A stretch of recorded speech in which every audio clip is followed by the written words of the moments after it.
Jeff Demers and Viviane Chauvet. Today, we are thrilled, as always, to welcome a beautiful star sister, a dear friend, a very talented and gifted lady, Sheila Seppi. And even though Sheila is quite well known for her amazing work and contribution to humanity, allow me to introduce Sheila tonight. She's a soul exchange walk in. She's entered the body of a 38-year-old mother with three children and was instantly healed from documented disease and took on a new personality with spiritual gifts and memories she did not even believe in. Her life was immediately transformed and she would never be the same again. Her first soul experience was in the angelic realm where she was given the name Nawaila.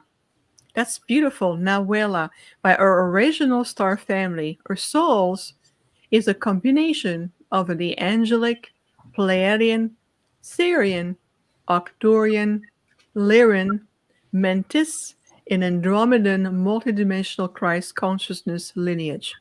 She arrived from her collective with the mission to be a way shower for humanity by helping people to spiritually awaken and revolve. When she leaves this life, she will return to her seventh density collective. Oh, I know the feeling. I feel you already, Sheila. She's a celebrated author of the Walk-ins Cosmology of the Soul, an international speaker, multidimensional life coach, healer, regression therapist, shamanic practitioner, and spiritual teacher. Sheila works the higher dimensional frequencies to empower others to embrace their own higher nature to a variety of services. Well, more than that, Sheila is also the founder of the Conscious Awakening Network, known as CAN, the Galactic Alliance Spiritual Way Ministry, and a podcast host for the Conscious Awakening series with Sheila Seppi and Cosmic Conversations. And that's exactly what we're going to have. Amazing cosmic conversation. Sheila, welcome back. Oh, thank you so much for having me. It's awesome to be here and see everybody. It is truly a joy. Huh? Jeff, you and I are really happy to welcome our dear Andromedan friend here tonight. It's just amazing. Yes, and we can continue on those questions that we had the last time you were here. Mm. I still got some extra ones that I just want to finish. So, but Well, Sure. we will do that, but I just want to acknowledge everyone who's joining us tonight. Lisa, Monica, thank you for being here. Angelina, Mike, aloha. Very nice to have you. Tuned by Nature, thank you for being here. And my dear personal friend Monique, bonjour, who is also here. It is wonderful for all of you. I know it's an unusual time for us. Usually we're on at 11 a.m. Mountain, 1 p.m. Eastern. But tonight is an exception. And welcome, Catherine, as well. Well, Jeff, let's dive. Let's dive into these really enlightened cosmic conversation with just a enlightened being here with our friend Sheila. okay. I'm gonna let you dive in with the first series of questions. Go Okay. ahead. My the question I had was before was about the healing. When you were being healed, hmm were you aware of what was going on? Did you watch it? Did they tell you what they were going to do? I mean, was there more than one uh, aspect going on at the same time, or?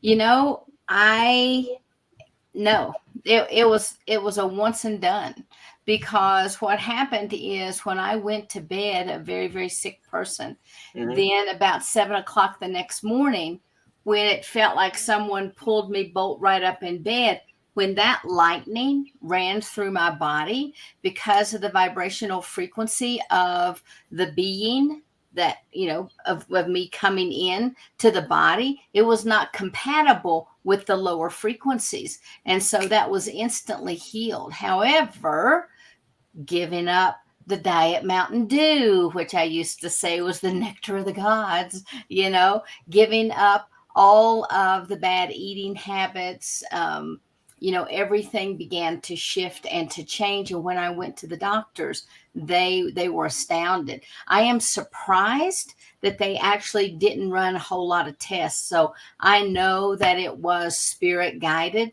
because they basically just patted me on the head and sent me home and said, wow, I guess our medicines worked. And so they just left it at that. But I only had that one miraculous healing that took place when the new soul entered this body. So did they prep you for that new soul, or is it Oh no. compatible for everybody?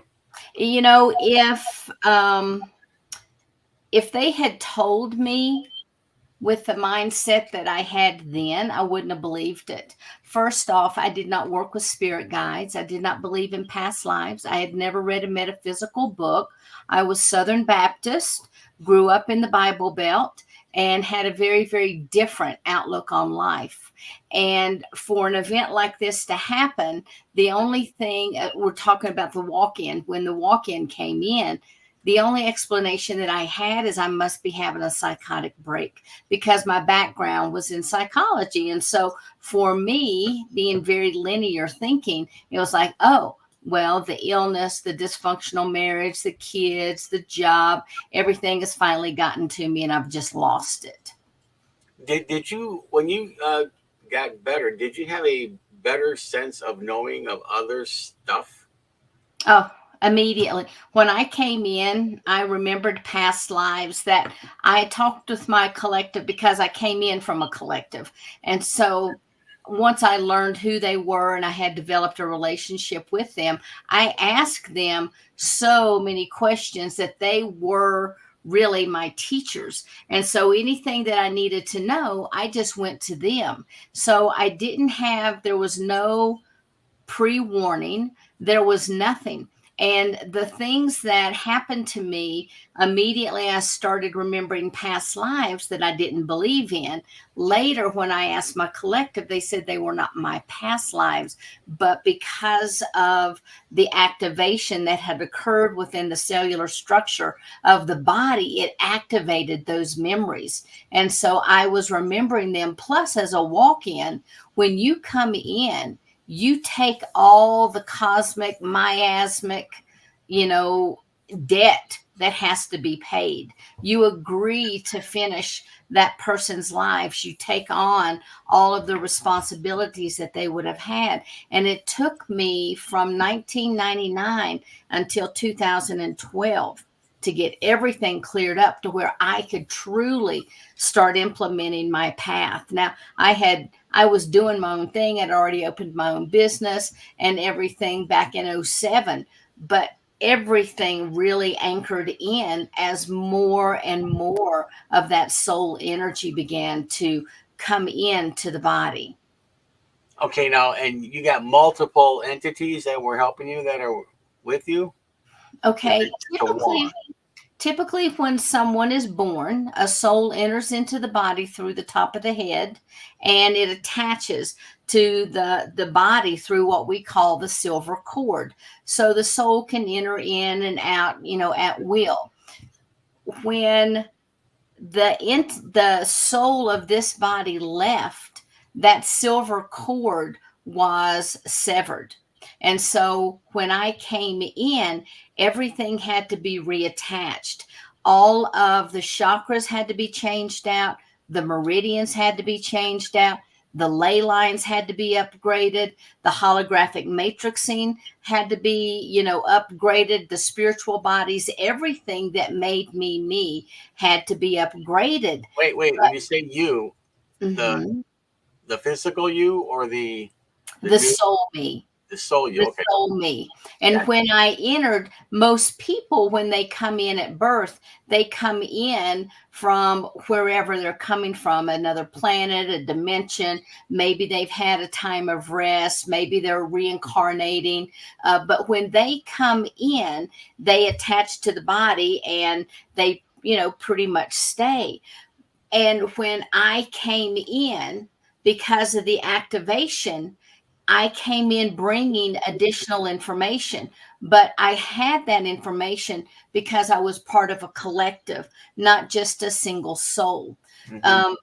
Everything is based on octaves and vibrations and frequencies.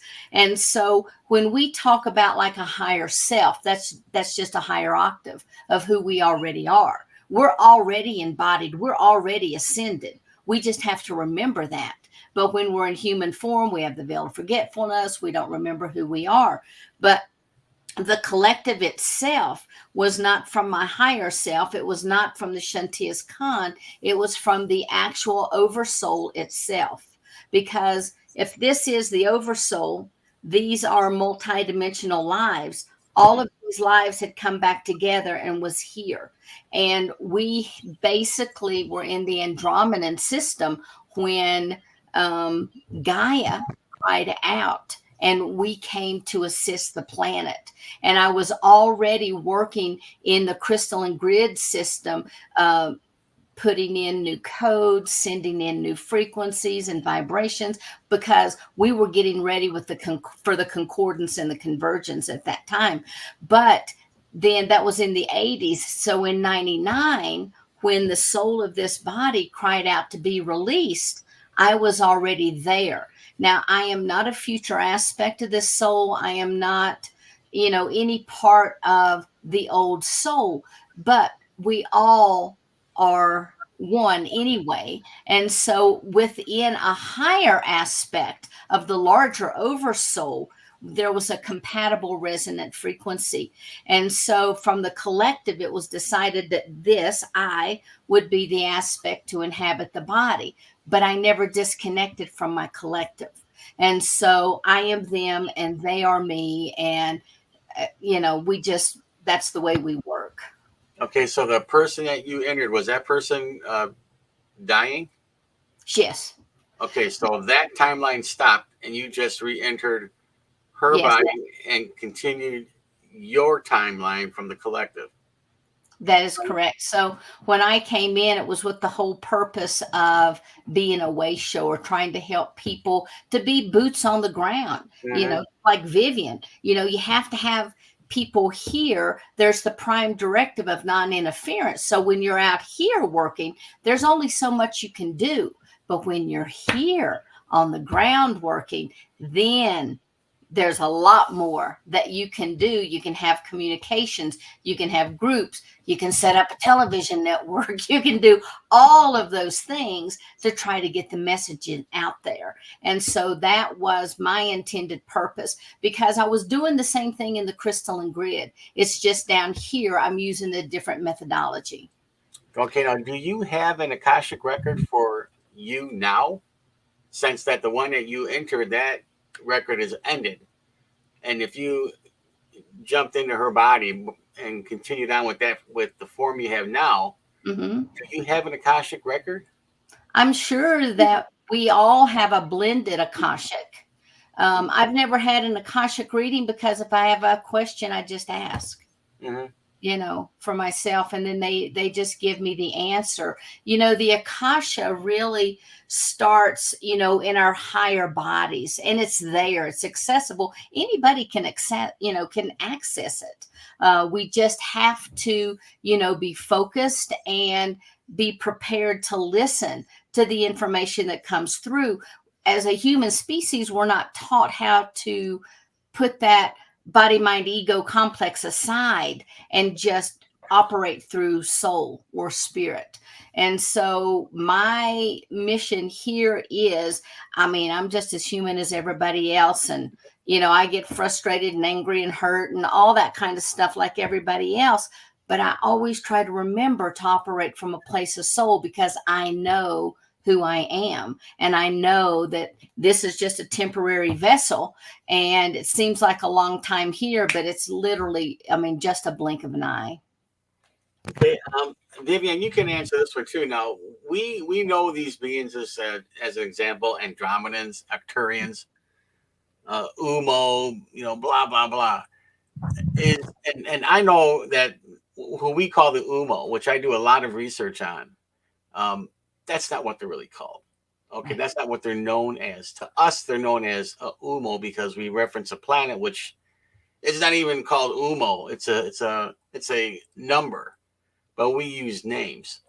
Okay, are those names? Is that what they're known as? Like an Arcturian is known as is that what they're known as? Is an Andromedan known as? Hey, Hey, George. Hey, George, how you doing? No. I mean, Vivi, if you want to go ahead and answer too. Well, it's a great observation, Jeff, and both of us are smiling because we know that the labels work very differently on intergalactic level. So, for example, when we enter the Andromedan Council with my delegation and we see each other, we do greet each other, but not in the same way going, hey, George, good to see you, Jeff. How you doing, Martin? There's different ways. Now, for a labeling perspective, I think we recognize each other by the uniqueness of the frequency that each soul group emanates.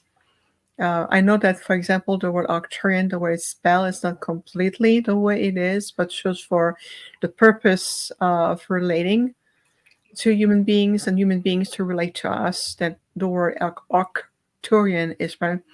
But there's different phonetics even in the throat when you say Arcturian in a certain way, something with Andromedan. Andromedan become almost more of a point of reference because of the galaxy or the constellation. But it works a bit differently at this level. What would be your take, Sheila, on that? Yeah, absolutely, because you can communicate verbally, but that's kind of a slow waste of time. Right. And everything is telepathic. And so there's no need to say, hey, George, because you connect immediately on a wavelength. And so there's an acknowledgement of the energy, and then, the communication takes place. Honestly, I don't ever recall. No one in my collective has a name. They said I can call them whatever I want to. Right. And I do for just purposes for my identification, because as humans, we like to label everything so we know what we're talking about. It gives it space. It gives it time. And it's a point of reference. Yeah, it's just a point of reference. But working with them, they don't have a name. And I know who's working with me depending on the vibrational frequency that I feel. When I'm doing healing work, I have a healing team that comes in and works through me, and yet I can see them. I see them out here just as much as I feel them in here. So we're just an extension of each other. And I think, when you're looking at the higher dimensional planes, it's the same way too.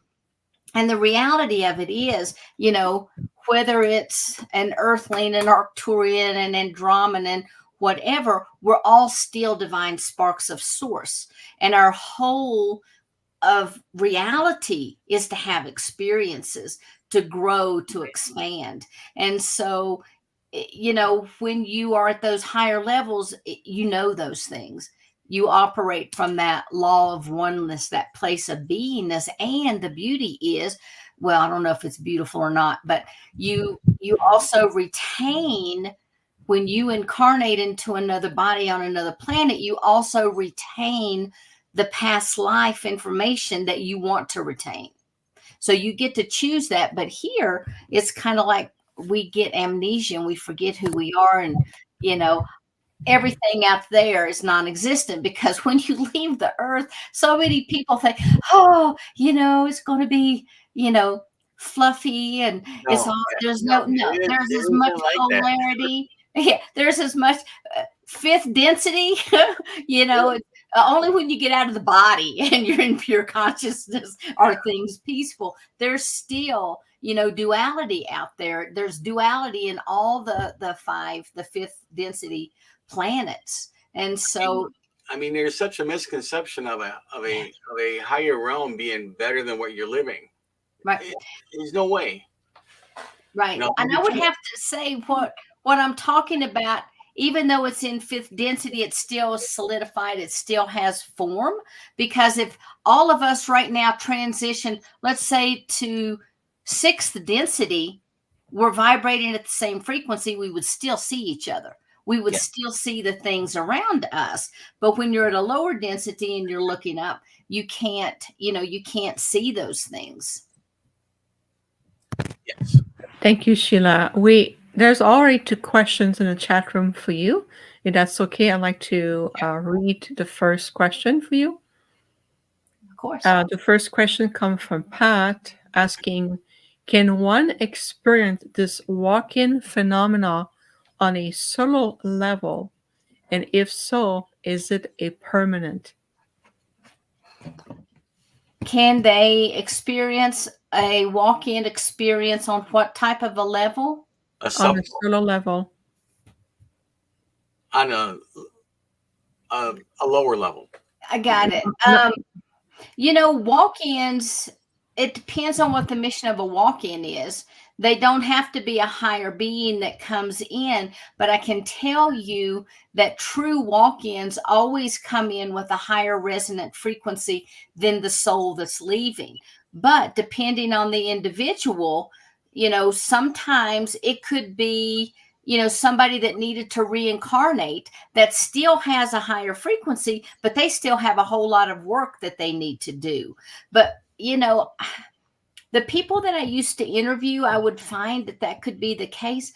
The people that I know now that are coming in as walk-ins, man, they're hitting the ground running. And they're not just coming in from a star system or a dimension. They're coming in and bringing the totality of an oversoul.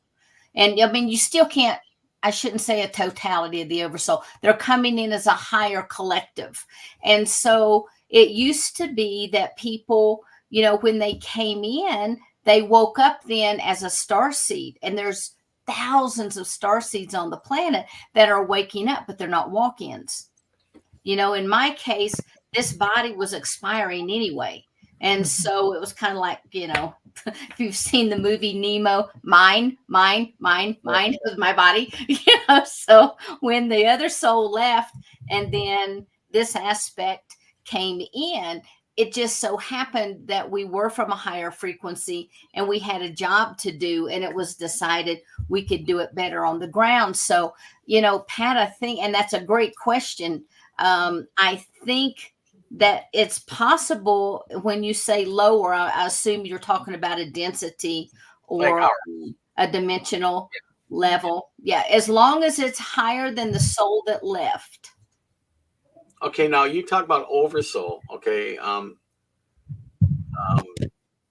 my understanding of the oversoul is that it is in charge of an unlimited amount of timelines for that one person. Okay, and one, like your oversoul is for you. It isn't for you, Vivian, me. Mhm. One oversoul is strictly for you. So. Yeah. And that also makes the decision for the Sheila Seppis. Okay. Is that the same as a collective, or are the oversouls part of a collective? Okay. So let me back up. So when I first realized that I was a walk-in, it really bothered me because I didn't know what happened to this soul. And I was like, oh my God, am I a body snatcher? I can't be a body snatcher, And so they're like, no, you're not a body snatcher. The teaching that they gave me, even in the book I wrote, Walk-In's Cosmology of the Soul, I barely just hit the tip of the iceberg.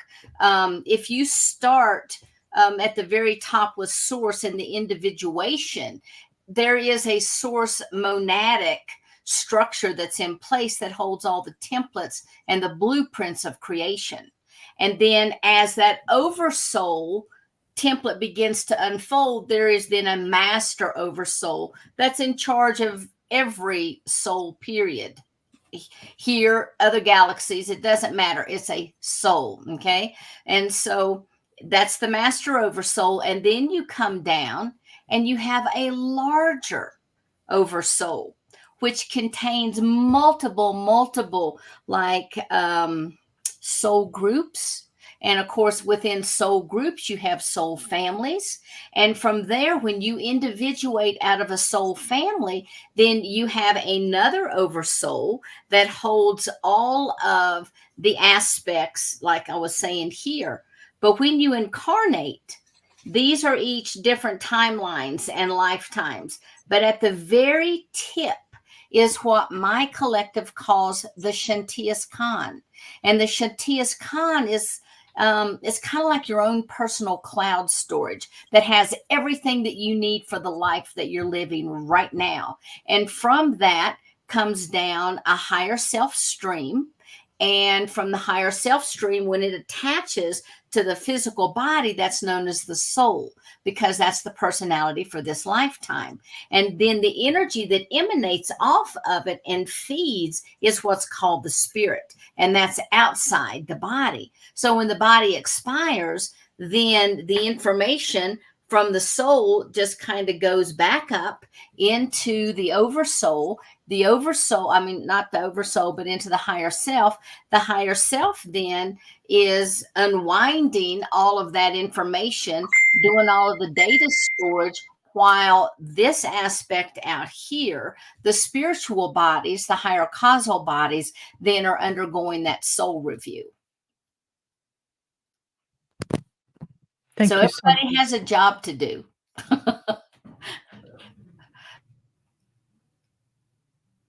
Jeff, we lost the sound on your hand here. We're not able to hear you. There you go. The dog's starting to act up.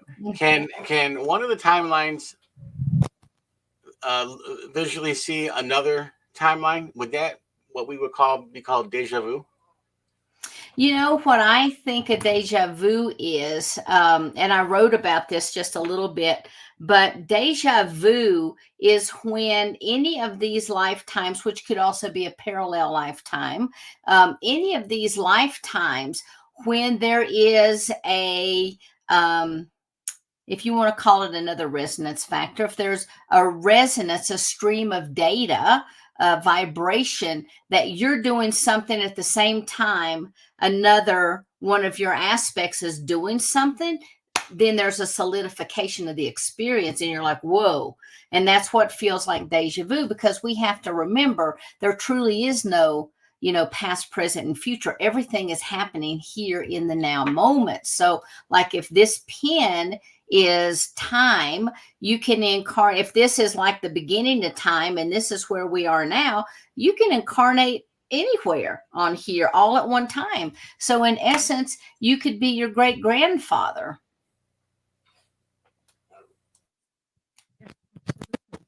Absolutely. It's all interconnected. It really is.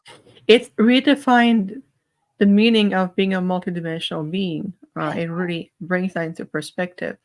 Right. And, it would be so easy if, as children, people taught us these concepts because that's reality. But we're in the false matrix, to try to keep us docile, if you will. And kids aren't taught the truth. They're taught whatever they put in history books. And, if you go back, if you look at kids, the stuff that's in their school books now, it has nothing to do with the history we were taught. No, yeah. Unbelievable. They're just changing history. But it doesn't exist anyway, so of course you could change it. Well, it's like saying we're in 2024, but it's not really. Right. It's just a linear point of reference that we all agreed upon.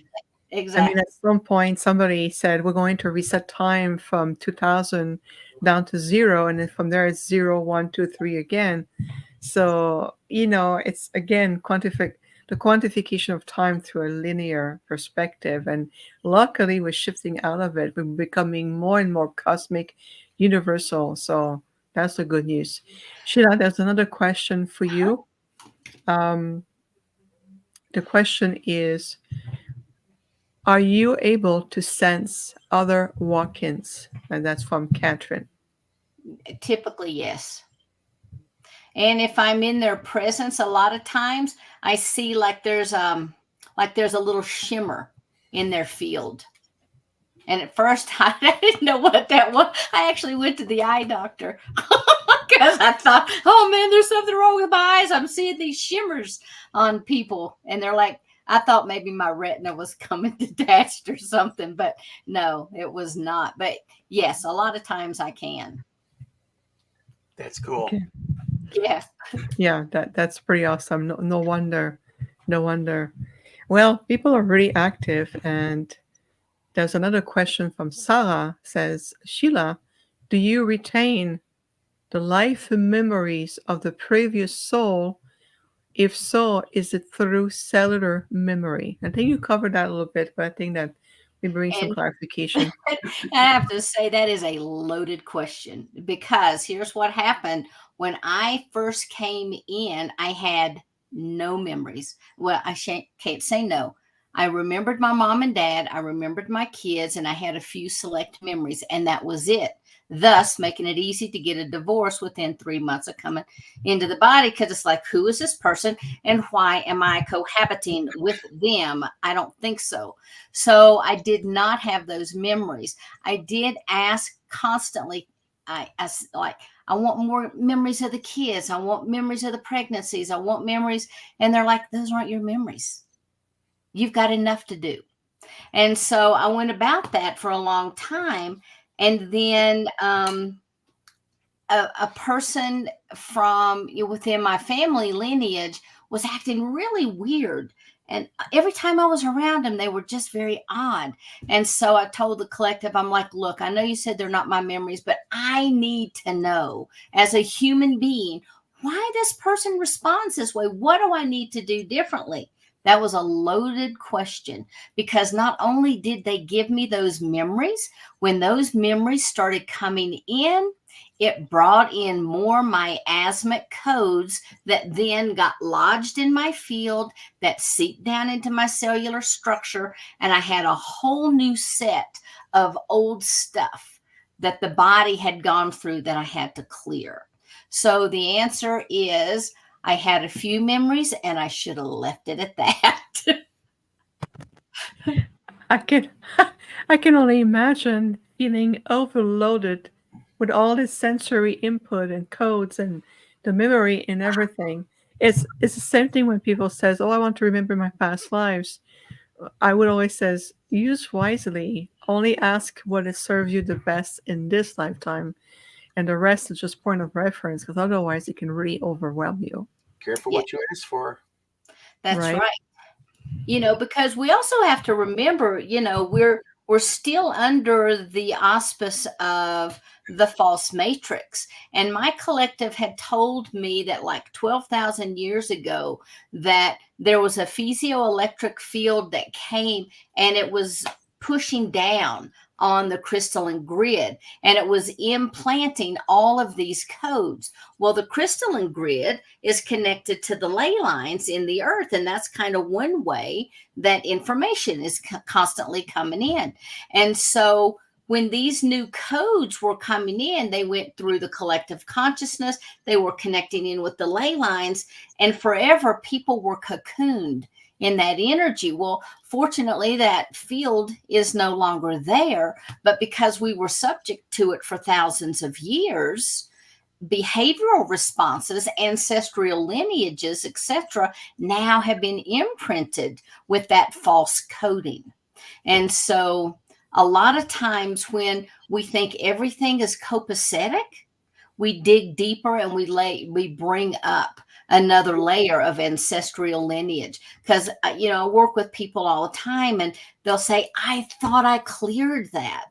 And it's like, well, I think you did clear it, but now we go back and we find out that it was, a miasmic pattern. Miasmic mean it can be physical, mental, emotional, spiritual. It gets passed down, just like grandpa had a crooked smile. I have a crooked smile. My great grandpa had a crooked smile. Those types of family genetics get passed down, as do the miasmic karmic patterning as well. Oh, absolutely. This is why it's so important to recognize and who you are and get in tune with who you are. Very much so. Um, Sideways into that, you mentioned about holographic vision. So Colleen is asking if someone has holographic vision, How do we interpret what we are seeing? Is it not quite overwhelming? When I'm working with holographic vision, I'm letting the collective come through. Sometimes, honestly, I mean, I can still see the pixelizations, and I have really trained my brain to just like look at the wall, look at the computer, look at the sky. The sky is one of the worst for me because you can see like the big holes and everything in it. But for me, I only utilize the holographic eyesight when I'm doing healing work. And then my collective is working through me, so I don't have to worry about it. They take care of everything. I completely relate to that as well. I do the same thing. I go into holographic state or vision, especially when we are of service, whether it's a group or a healing session or something in that nature. But I would say though, and Jeff, I want to input on that too. I have noticed that more and more people, their eyesight is shifting. They're Mhm. like having more pressure around the eyes, optical nerve. I feel like there's a triangulation of activation around with the third eye, the physical eye. So can it be to some degree that part of the human template, human evolution, and that there's a change at that level to see how we can perceive reality? Yeah. Was that a question for Jeff? Well, for both of you, actually. Do you want to go first? Yeah. Well, I have diabetes, so my eyes were pretty bad until Vivian fixed them. But you know, um, as far as a holographic, um, I don't think that you could see that, in my opinion, because everything is frequency, vibration, resonance, all that together, and I don't think you could see that holographic stuff because that's a projection based on a three-dimensional um, physics, right? I mean, it all depends on where the original source is from. I mean, if it's from like a 5D source or something, and you're not 5D or 6D, I don't think you can see it. Yeah, I don't know what the human body octaves are. I don't know what this holographic field. I don't, what the hertz, what the megahertz is, but I know that the only time I use that is for the healing. And then, when I'm looking at it, I'm raising my vibration to be able to see in that field. Let's say that the field is fifth dimension. Okay, let's say it's fifth dimensional field.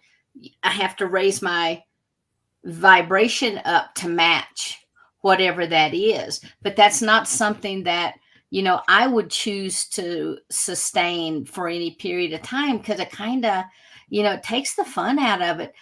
I mean, honestly, I used to look outside and I literally had to retrain my brain not to see that everything is holographic. It's not fun. Part of the beauty of being here on the earth is you get to see a tree, you smell the tree. You don't want to be looking through the tree. You don't Right. want to see that pixelization. That's why I've said we're in a video game. Oh no, kind of thing. But that's the way everything is structured and held together. Well, because everything's based on this reality. Yeah, Okay. it's agreed upon. Yeah, the matrix, part of the matrix is like the agreed upon things that, when you come to Earth, it's like your little checklist. Okay, this is a tree, this is a car, this works this way, this works that way. And you have all that skill set to come so that when that veil of forgetfulness is on, it's like, oh, yes, you've got that automatic remembrance of the rules of the game here. Yeah, just like when you get a tree has a vibrational characteristic. Mhm. Okay. Yeah. But when you make a table out of wood, it has that same vibrational Yes, it characteristic. does. That's where you can see it.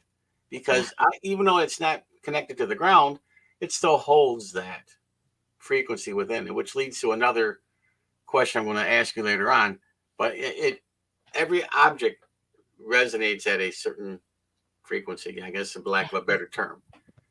no matter if it's a piece of wood, a piece of steel, it's anything that was created from the earth in any form will have some sort of dynamic frequency with it. Yeah. So you can say, Even a water bottle. yeah, Everything is held together by molecules, period. And what's in the middle? Nothing. The God stuff. Everything it doesn't matter where it came from, liquid, wood, whatever, metal, it still has a vibrational frequency to it. that's why you could see it and touch it. Yeah, exactly. Does that answer the question? Kind of, maybe, Vivian? Beautifully, beautifully. Yeah, absolutely. It's just it helps to ignite other aspect in people. It's really inspirational. It opened the field to other possibilities. So what can we say, Sheila? You're quite popular tonight. As another question for you from Tamara, who says, Sheila, I don't have childhood memories, and I often wonder if there was a walking experience. There could have been a walk-in experience, and a lot of times what we find is that a majority of the population do not have childhood memories from like age 7 back, and especially if there was trauma. Now, trauma doesn't mean that you were tied up and beaten.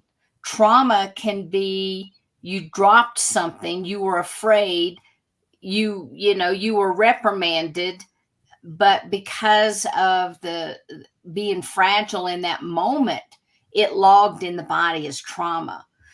Death is trauma, illness is trauma to the body, and especially with young children. And so, really the only way to know is like you can find someone that does hypnosis. You can have a session with Vivian. You can have a session with me. We can, go back and look at those kinds of things. But a walk-in is definitely one possibility.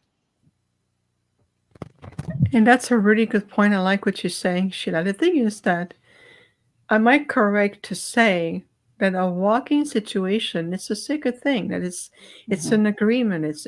There's a lot of different connotation and that take place. It's not just something that can happen just because you have no memories, or it's not something that can be applied to so many scenarios. But I understand it's much more precise than that. Would you say that it is accurate? Absolutely. People cannot ask for a walk-in to occur. It does not work that way. There is a pre-birth agreement that goes back eons of time, or like in my case, when the soul cried out to be released, we were there and we picked up that frequency, and the decision was made that I would come in. But we're still talking nonlinear time. So a lot of stuff still has to take place before the soul can anchor in to the body. But, one of the things that I'm finding now, a lot of people will come to me and think that they're a walk-in. And in fact, they're not a walk-in, but they've still had this phenomenal soul experience. And it is my belief that because of all the personal work that people are doing, all of the clearing that they're doing, the meditation work, everything, they're raising their own vibrational frequency. And because of that, they then match higher aspects of themselves, and they're able to pull it down and anchor it in. I call that a soul infusion. Mm-hmm. Yeah, absolutely. Absolutely. It just makes me smile, I must say, on a personal level. It always makes me smile because not only the group consciousness of the Andromedan with the group consciousness of the Arcturians were so in sync with each other. It's like we're utilizing a very different, very similar understanding with very similar semantic words, just some little variation, uniqueness.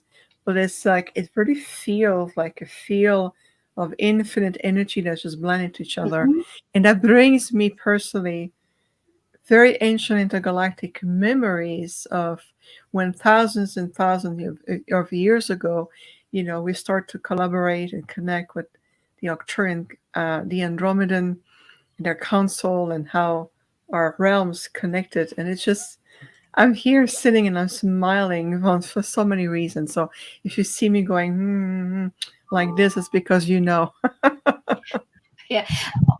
Vivian, I have to tell you this too, and maybe this has happened with you also.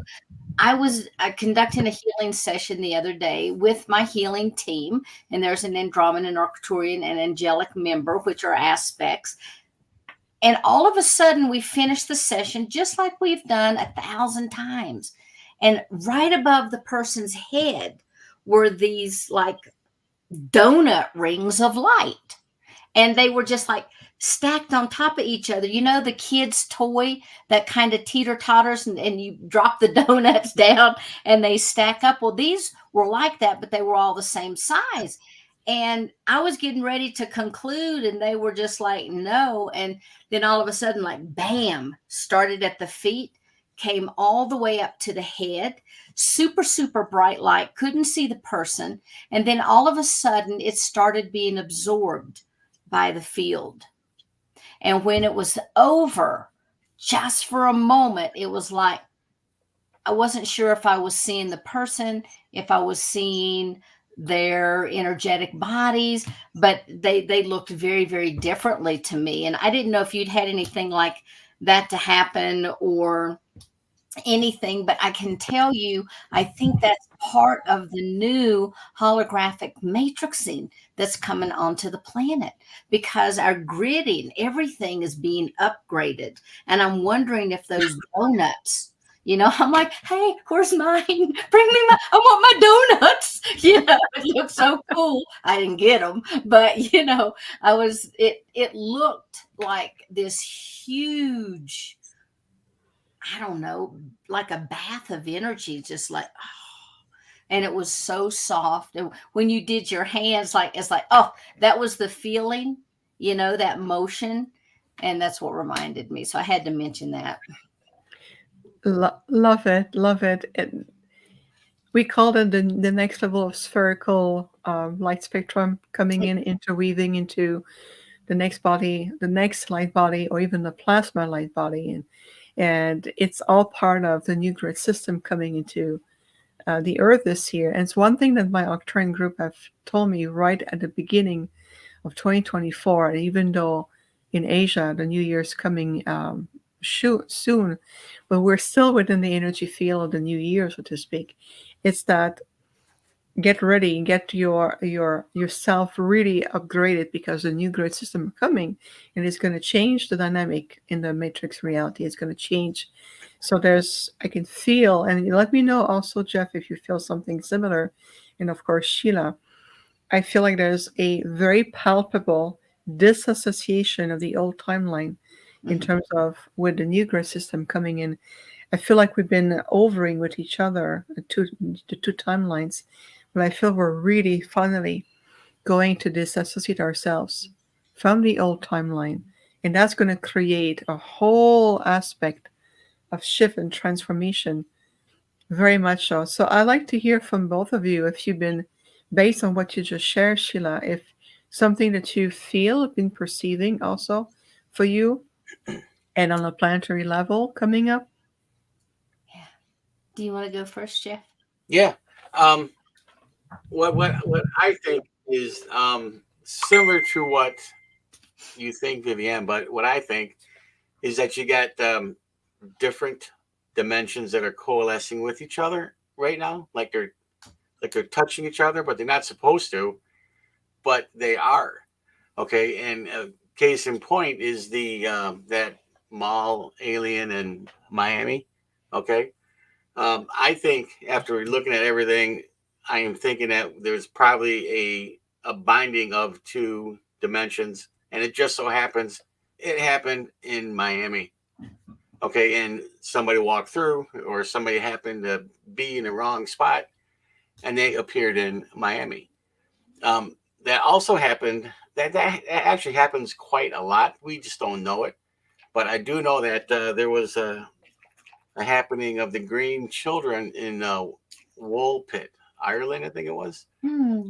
and was these two children that just out of a field just appeared out of a field. They were green, and they actually lived a long life, and they stayed in England. This probably was northern England, but they asked them where they came from, and they said they were out in the field, and they heard a loud whistle noise. The next thing you know, there's this village, okay, and they were brothers and sisters.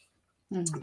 But I think that that happens quite often, where you have the coalescing of different dimensions, and portals are open, but it's not a portal per se, because portals are fixed areas. These are not fixed. These are just random openings that happen. And if you're in the wrong spot at the wrong time, you are, someplace else. And I'm sure that happens a lot down in Argentina and Brazil, and because they got a lot of them sightings down there too. So I think that a lot of these dimensions are coming together because of the multi-universe that we all believe in.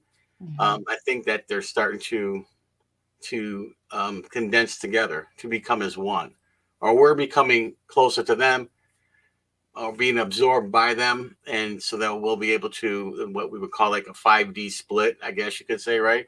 Something like that. Anyways, that's what I think. Cool. Amazing. Thank you, Jeff.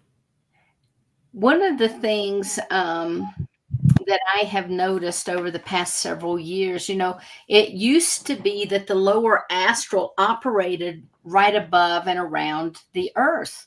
But now that lower astral has dropped and is actually part of our 3D reality. And that, in my opinion, is why so many people are able to see the dragons. They're able to see little people. They're able to see disincarnate souls, whereas before they never saw that.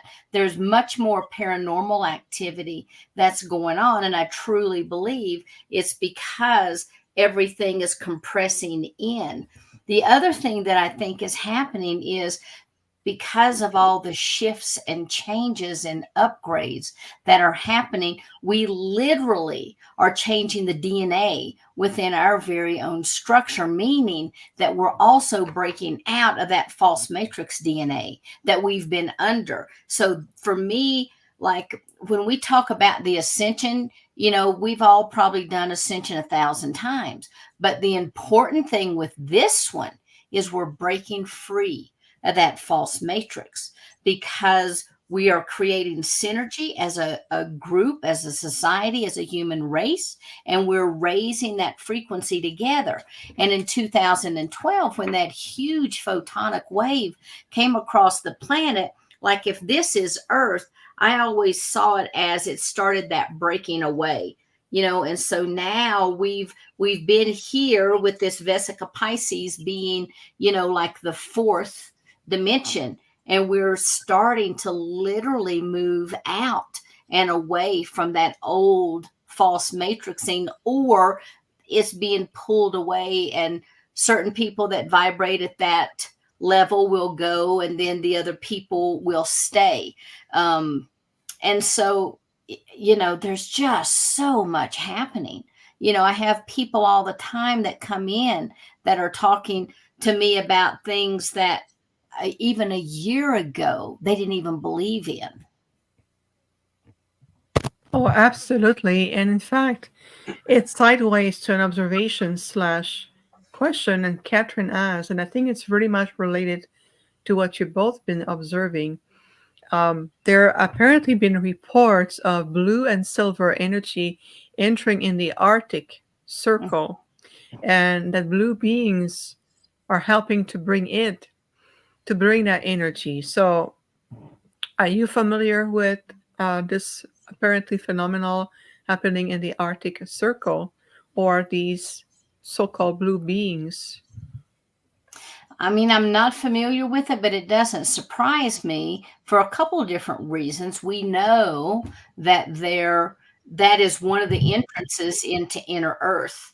And because of everything that's been going on in the Arctic, they've been disturbing that entire race of beings that have been underground, peaceful for however many thousands of years. That's one thing. The other thing is, right above the Arctic Circle, we have a huge hole in our electromagnetic field. It is so thin that, my goodness, I'm surprised that something hasn't come through, which makes me think that regardless of what they're saying about the ozone layer, we've still got more layers up there that they have not yet identified, where they, whoever they are, have identified it, but they just haven't shared with us. That has to be a protective barrier. You can't have a hole half the size of a continent and not have solar radiation just beating the heck out of that area. Now, of course, the snow and stuff is melting, but I think that's because a lot of maybe it could be some of the radiation, but I think a lot of it has to do with what they're doing under the ground. Yeah, now the blue beings, now they're called the Dravidians, and they actually came from the west coast of India. I know a little bit about them. Andromedans. Well, these are different. These are highly adorned people. Okay, a lot of gold, a lot of staffs, and there's very beautiful people, and they enter in from the south of the South Pole. Awesome. No, I'm not familiar with them. But that's so. Me neither, actually. But a curiosity, Jeff, do you think that it has to do something to do with these blue and silver energy that's been apparently entering into the Arctic Circle, maybe as a way to compensate for that old huge hole there, and to maybe to create a higher form of barrier to the planet? I have not known of the silver people. I mean, that could be just light beings going through there, but I do know that the blue ones are Dravidians, and they occupy the inner Earth. Okay. How do you say that again? I want to write that down. Dravidian. Dravidian. Dravidians. I got a bio of them, believe it or not. So. Of course you do. Yeah. They're good. There's a leader, there's guards, that type of thing. Like I said, there's almost like a Romanesque type of outfit that they wear, and they're very cool people. Yeah. Well, it's also illustrate another point that you look at different and ancient history, Roman Empire, Babylonia, ancient Egypt. You can tell there's a lot of intergalactic groups or interdimensional beings that were associated with these civilizations. So when you say that these blue beings or robe or dress almost like in the Roman style, I'm thinking, well, they may have been beyond the influence of the Roman Empire without history being known about it. Interesting. Yeah, it is really interesting. Well, Sheila, I want to go back to an aspect in your bio about your experience with the angelic realm. That's another beautiful aspect, and where you were given the name Nawaila. Can you tell us a little bit more about that? Yeah. So when we all individuate from source, we go somewhere. We don't just sit around drinking coffee on clouds. Okay. We do things. We have jobs. We start learning who we are. When I first individuated, my first stop was in the angelic realm. And I stayed there for a long time. I did a lot of work with the Elohim. I am not Elohim, but the way that it was explained to me is I came through the Elohim and then was kind of like a little worker bee for a long period of time, helping to create other angelic realms, helping to do whatever it was that needed to be done, carrying some of that co-creative energy. Of course, we all have that co-creative energy, but carrying that the Elohim held until that particular job was done. And then from there, I think that's where I started out then officially, like in the Andromedan system. And just like all of us, we've all had tons of lifetimes. So, and I was in the Andromedan system, and then I went to other star systems, and depending on the jobs, like when I was Arcturian, when I was there, I studied with a lot of the masters, for long periods of time. And, after however many cycles was complete, then I went on to do something else. But when I, through all of these incarnations, all of those various aspects that had those experiences came back together and were part of that oversoul collective, that we were then moved back into the Andromedan system before I came back to Earth. I can see that for you in terms of how your soul journey and shows different type of assignment to learn from the angelic realm, going into the Andromedan, then coming to our realm to study with us, and then how everything is very much interweave into your, like you said, your soul, your oversoul group, like this reservoir of knowledge that you can really tap into depending on what serves you. This is why we agree in a sense that we always recommend people to stay focused in the lifetime at hand. Yes. This lifetime, for example, because you have embodying aspect of roles that you need the most, whether it's an intergalactic connection, angelic, past memories, connections to the knowledge. You bring in all the tools that you need in what we call your soul design and interweaving that into this lifetime.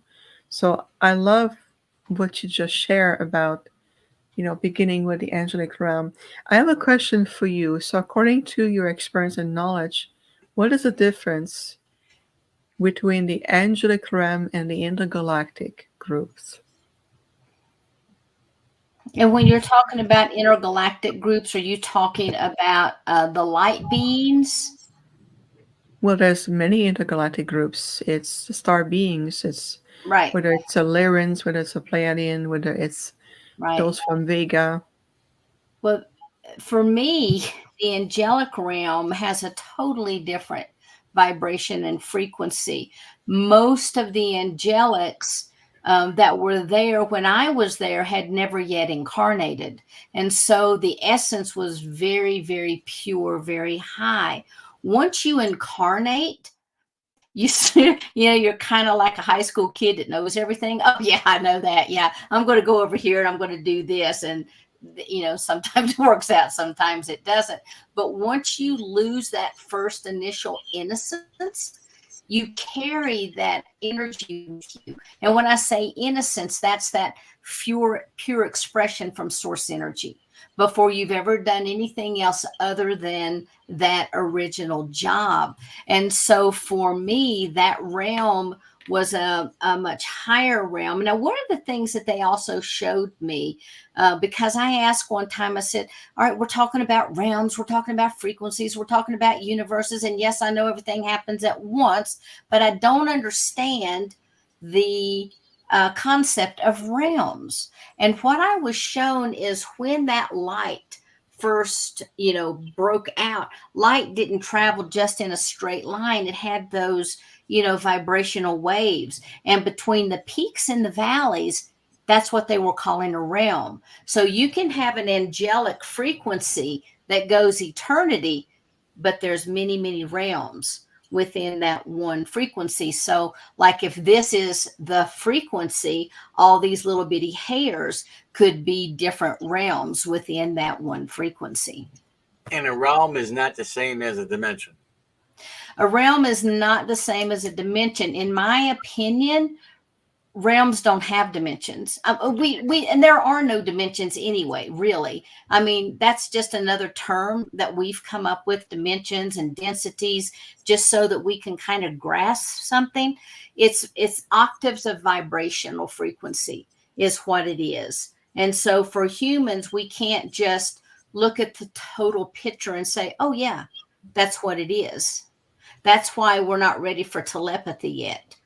you have to be able to look at, absorb, and be one with the totality of the experience. Beautiful. Thank you so much, Sheila. Really beautiful. You have any questions? More questions, Jeff, you would like to ask Sheila? Oh yeah. I want to get back to the walk-in part. Can a normal person become a walk-in instantly? Only because I know people were talking before about they would just say, "Hey, I'm a walk-in." I don't know if it's just like a new term for them, or they really don't know what the hell they're talking about. Right. They want to do something and they feel good about something and they want to be part of something. So, hey, I'm a walk-in, but I said, I don't think that could happen because you're already are occupying yourself. You can't have something else occupy it with you, Right. because it won't be you. The only thing that I can think of, There has there to be a there's trade-off. different types of soul experiences, but for a true walk-in, one soul out, another soul in, Yeah, that's a huge process. yeah, And you can't just go out to lunch and be drinking coffee and then all of a sudden right. you become a walk-in. It Yeah. doesn't work that way. It would knock Right. you on your feet. I know people that have had waking experiences of becoming a walk-in, and they stop dead in their tracks, that are arched back. There's all kinds of stories about things that happen to people, but that doesn't mean they didn't have a soul experience of some kind. Maybe they woke up, and maybe they're a starseed that has just been activated. Correct. And that's what I think. That's what I think too. It's just a buzz term that I think that they want to feel, they want to feel like they can want to contribute so bad that I'm a walk-in. I'm a Andromedan walk-in, or I'm a Pleiadian walk-in, man, and I can do all that stuff too, just like you can do it, that type thing, So I say awesome. That just lightens everybody's load. One more here. Woohoo. Exactly.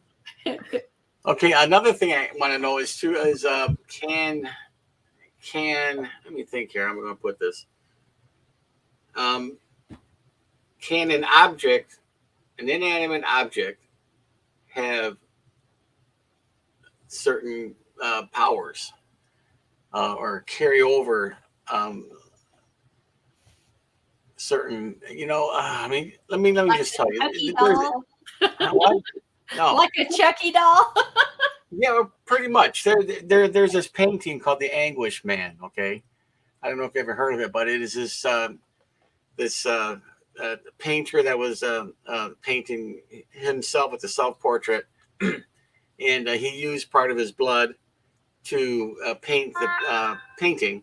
Okay, because his life was so shitty that he just gave it all to the painting, and then after the painting was done, he killed himself. Okay. So you got this Anguish Man painting that kind of takes on his life that he had, and everybody that possessed the painting, bad things happen to the owner of the painting. Mm-hmm. Okay, could that actually be? Could that painting really possess stuff like that?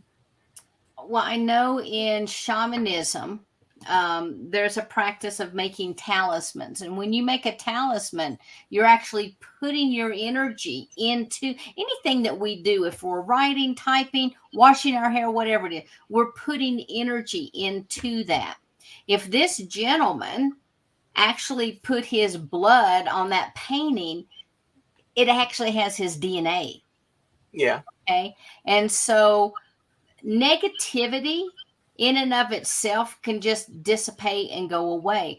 But when you have an accumulation of negativity for a long period of time, it begins to morph and take on a different energy, and it can take on a life of its own. I can see how that would happen. Somebody should just release him and let him go. But yeah, I mean, I could see how something like that could happen. Just Oh, knowing about the DNA and how that works. If he put his own blood on that canvas, Well, that's the story. I mean, if it actually happened that way, I have no idea. It was just a story that I was reading. I was just like kind of enthralled by it. Like, talk about putting yourself into the painting. I mean, if your life is that bad, then you kill yourself. Then your body, your oversoul takes your soul out. Is that residue part of that his soul's residue didn't go with the oversoul? It just stayed with the painting. it would just be whatever's left over, that energy trail that's stuck in that astral realm. So I mean, I could see how that could happen, but also it can be just like, Boy Scouts, Girl Scouts go on a camping trip. They're sitting around the fire. They're eating marshmallows. They're telling scary stories. And the next thing you know, everybody hears something. Everybody sees something. So it could also, be a mass synergy that gets created. I mean, there's a lot of explanations. Yeah. well, I like to share something personally that I experience, and that fits right into what you just talked about. I won't give any personal details, but let's just say that once upon a time I was given a beautiful crystal in the form of a sphere, a ball. Okay, and that person who gave me that sphere, that crystalline sphere, said to me, "This is very personal to me as a gift to you." So I was very moved, thinking that there was other energy behind it. So I brought the crystal home. I had a stand and I put the sphere on top. The counter realized that this stone was a good doorway to watch to connect to me. It's like having an Alexa device in your kitchen and listen to everything that you say. By the way, and it's true. So that crystal became so attuned, it became like a portal to access to me. And then a lot of things happen around that.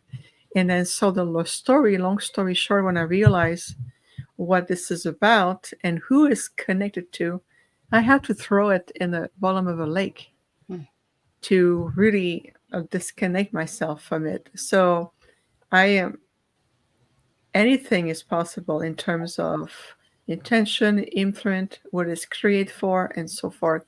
So that's something I will always remember all my life in terms of experience. Right, especially crystals, because they talk to each other. They Mhm. are the crystal oscillate. beings. They are beings. They're sentient. Yep. They oscillate. Yeah. Exactly. Well, there's a beautiful question for Sheila. If it's okay, I'm going to read it. And I'm sorry, I have a hard time pronouncing the name of this person. Mahala Haskimi. I hope I do it justice. I apologize. The question says, for the last 2 months, I have been witnessing fireworks like color energy entering our energetic field, when I practice cosmic exercises with a friend online. Is this potentially from angelic realms? Without really seeing or knowing the frequency, I mean, it could be. It could be. I mean, I think that we're being supported on this planet as the entire human race, and there's pods of energy that's being deposited all over the place. Sometimes I live in Colorado, and we have Colorado's two tallest peaks right outside our window, and at the very top of Mount Elbert, a lot of times I'll see these big, long, they're peach colored and pink colored. They look like big, long, fuzzy orbs, and they're just hanging there on the mountain. And I think that they're bringing energies in. And so it could really be from anywhere, I think. I would say just, go within and see what that feels like to you. I agree, and that would apply also to any changes or any profound changes you're experiencing. Whether Mm, you see a friend transforming, whether there's different activation. When you are in the why this is happening, that's because you're most likely more in the mind. And this is not where the answers are. So allow yourself to connect, go to your heart and says, okay, I acknowledge this profound exchange changes within myself, my way of thinking, feeling, my heart, my body. Please clarify the purpose behind those changes and then be receptive to the answers. So that mm. was just a little something that I'm addressing quickly from a question in the chat room here. But yes, absolutely. Let's dive a little bit, if you would, into the profound changes coming up this year on the planet. There's, when we talk about the grid system, matrix reality. Sheila, in your experience working with so many clients and working on and off planet, of course, what would be some guidelines of wisdom you would like to share in regards to all these changes that's happening right now? Mm. One of the things that I see happening is sometimes people are receiving more information, more downloads, even higher frequencies that they weren't prepared for. And then that can take someone into a healing crisis. And so, honestly, I would challenge everybody out there to, try to eat lighter this year.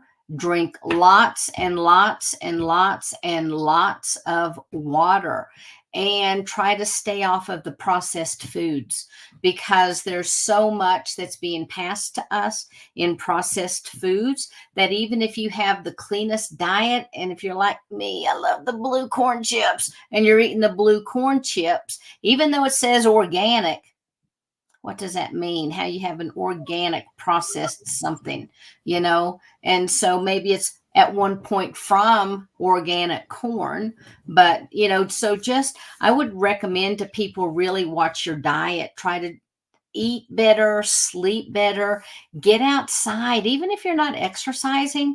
And if you have, like, we've got tons of snow here, so I can't go do it, but I can still go out and lean up against the trees when I take the dog out. So if you can find a tree to get next to, if you can get your feet on the ground, ground, because these frequencies are really high. And we have so many. I mean, I'm not an astronomer or a I guess astronomer. Anyway, I do know that the planets play a huge part on what is transpiring. And I was listening to someone who was giving an astrological reading, and everything she said was just right down to the very day. And that's all based on what's happening, through the astrology. So maybe learn a little bit about astrology also. I know, some people might say, well, with the Gregorian calendar and throwing us off, and now we have to have an extra day in leap year. How accurate is that? Well, usually, even when a planet goes into square or whatever it is that it does, that lasts for, it starts, it's there, and it continues to last. There's a good window of 24 to 48 hours. So maybe try to really pay attention, find a good astrologer that you can listen to. Not that you live your every moment by that, but you just kind of keep an idea, in your head of what's coming, so that you can better prepare and get in touch with your guides. That is your best saving grace right there, because whatever's coming, whatever frequency, whatever energy, whatever has to be cleared out, they're there to support you. Get yourself a grounding mat too. Yeah. Yeah. That's a really good, many wonderful good points, Sheila, and good point also, Jeff.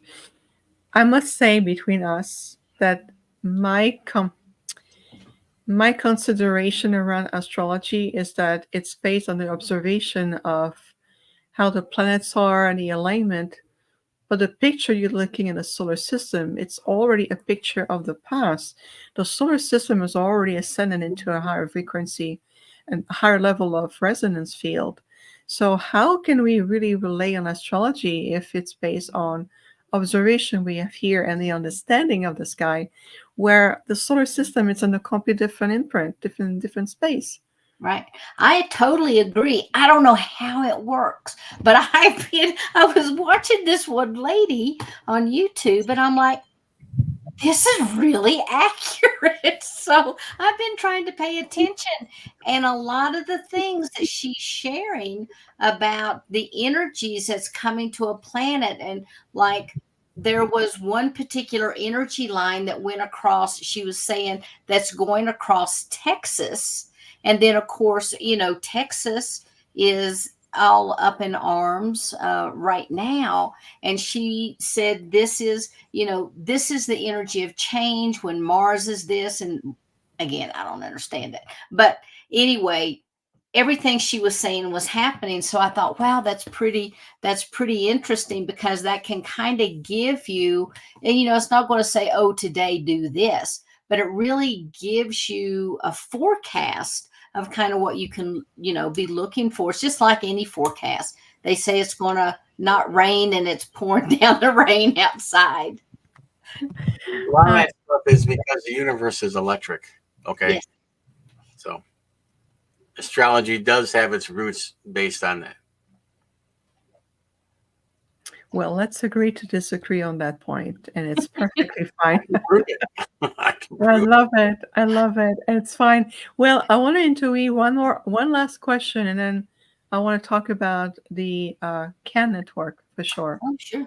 Okay. So, we talk about, you mentioned and really beautifully about those frequency changes. So sometimes it can throw us off into a loop, whether it's health, covers communications, work, relationship, all of it. So if somebody is going through a lot of chaos in their lives, many areas, many intention, many aspects of their lives, and in spite of all the efforts to stay neutral, center, and balance, what can be a probability of what's going on? Is it because of the changes? Is it about maybe a soul aspect? What can it be? When I see that happening, I think that they're clearing their karmic miasmic patterns is what I think is happening. Because when you have a lot of chaos that's going on around you all at one time, there has to be, if you'll look at all the chaos, there will be a unifying thread. And that unifying thread is typically what needs to be taken care of. Now, I do know that we get lots and lots of subtle hints from the universe as to what has to happen. And sometimes the only way we listen is to be thrown into a chaotic situation, because that shakes us out of our day-to-day ruts. And we really, pay attention to what's going on. So I would look at the miasmic patterns and try to see what that common thread is. Indeed, I agree. Thank you so much, Sheila, for this. Let's talk about the Conscious Awakening Network. You're the founder of this. Let's explore what it offers, the potential. I mean, this is huge. I'd like you to share with us. Well, I'm really thrilled, and I always say I can't take credit for it, because it's actually my team that brought the idea to me. And when it sort of fell in my lap, everything started out as a streaming platform, and we were only a place that people could host their video content. But we have grown. Actually, we grew so fast that we blew up the first system that we were working on. And it's only a little over a year old. It was a year old in October. So from October until May of last year, we kind of blew the system up because we just grew so fast. And we rebuilt everything. We have a brand new design. People can go and check it out at the consciousawakeningnetwork.org. And when they do, they'll see something called the streaming media.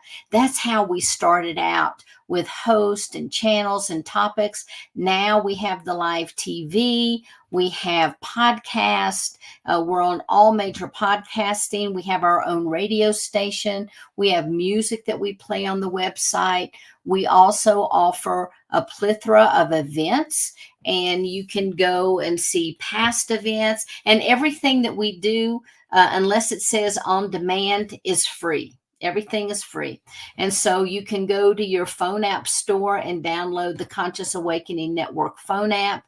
And then you can watch Vivian on your phone as you're bebopping around. Tune in to her on, her YouTube station. But we have tons of events. We also have a marketplace. And the marketplace is where if you have a product that you would like to get out to the public, go and check that out. We have a form. All you have to do is fill it out and submit it.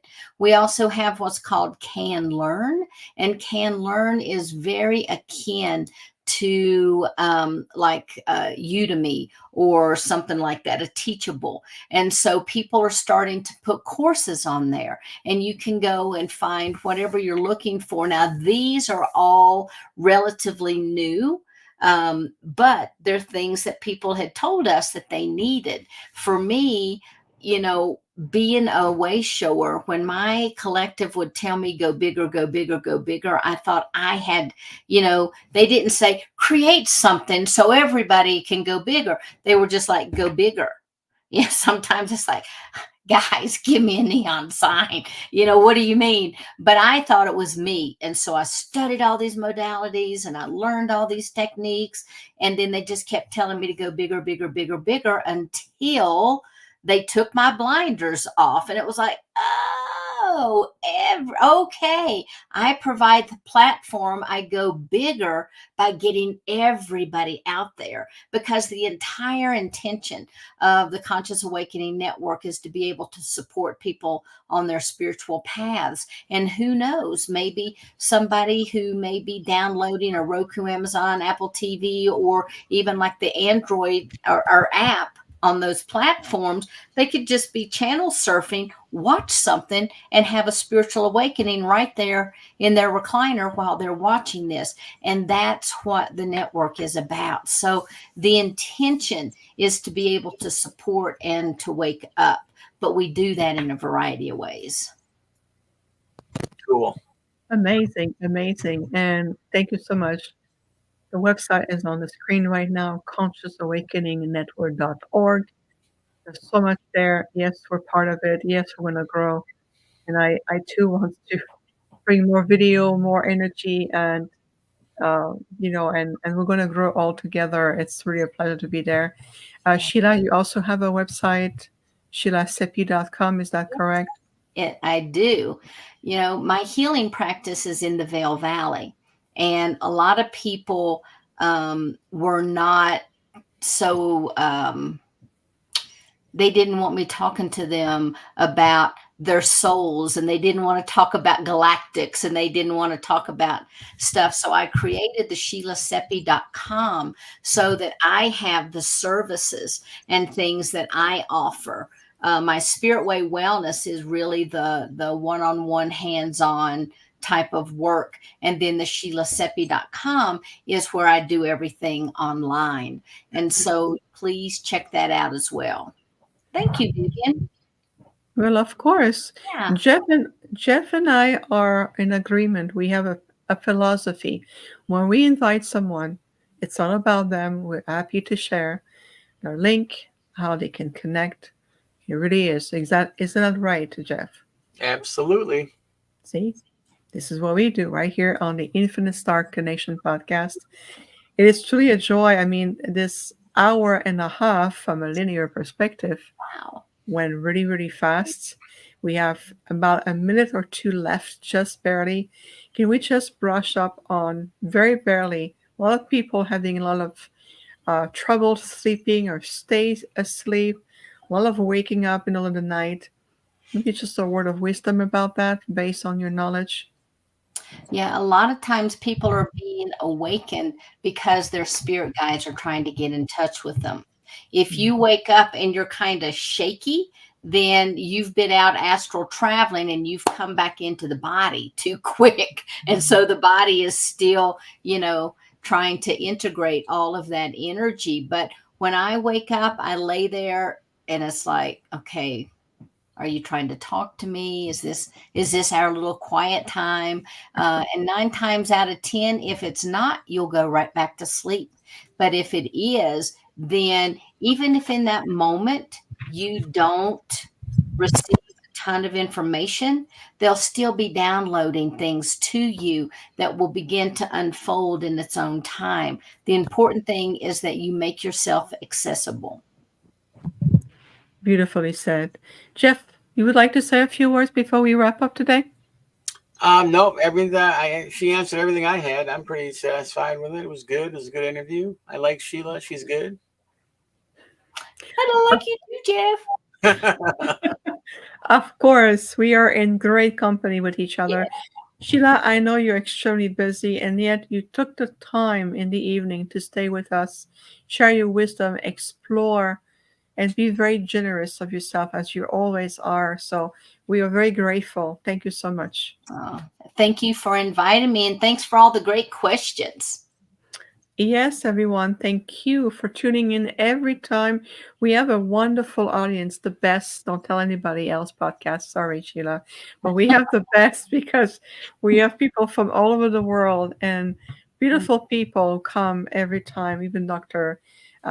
Dan was here tonight. Stone Hobbit from New Zealand was here. Oh, hey, Stone. Yeah, Stone. She's gone by now, but she was here. And amazing people. And I'm talking about you right now who are listening. You are amazing. Thank you. Aloha. Merci beaucoup. Gracias. Grazie. If I can say in many more language here, it's from the heart.